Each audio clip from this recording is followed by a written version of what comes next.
came, and there are actually two types of evil that we have to recognize, and the first one is the moral evil, and the second one is a natural evil.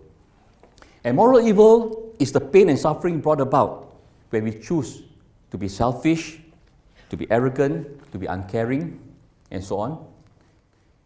But natural evil are the ones like the wildfires that we see on TV, the earthquakes, and other catastrophes that come as an indirect result when sin came into the world.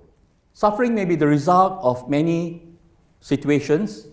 Firstly, suffering may be the result of a person's own sin. For example, we are familiar with the story of Jacob. And Jacob was a deceiver. He started life as a deceiver. He stole his brother's birthright. And not only that, he stole his brother's blessing from their father Isaac.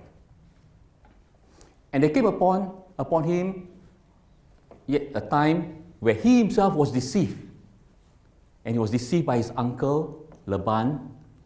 So over here you see Jacob falling in love with Rachel. And then he had to work 7 years in order to marry her. So at the end of the 7 years, the father-in-law pulled a fast one on him.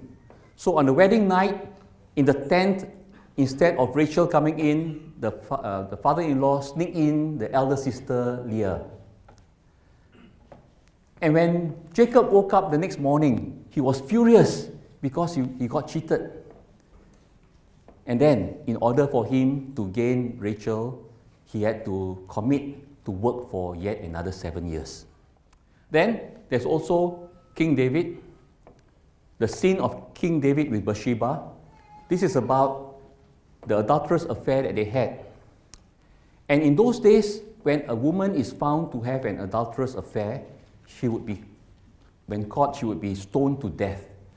So in order to conceal this sin, what King David did was to enter into more and more sin, just to cover up to the stage where he sent back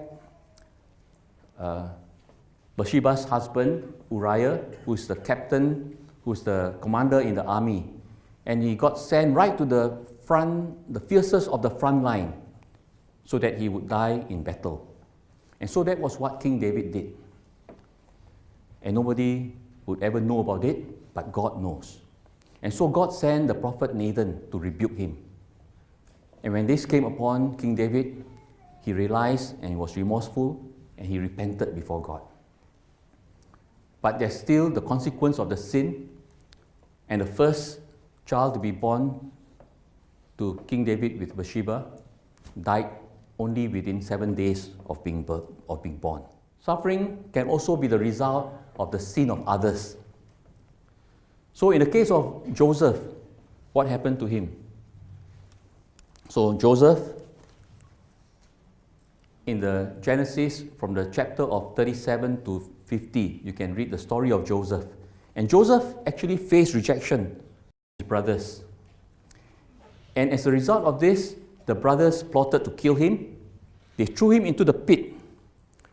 What a big pit this is. They threw him into the pit, and only when they saw that there were some merchants on their way to Egypt that they decided to sell their brother Joseph. And so Joseph was taken all the way to Egypt to be a slave. But God was good to Joseph, and he lived a good life initially.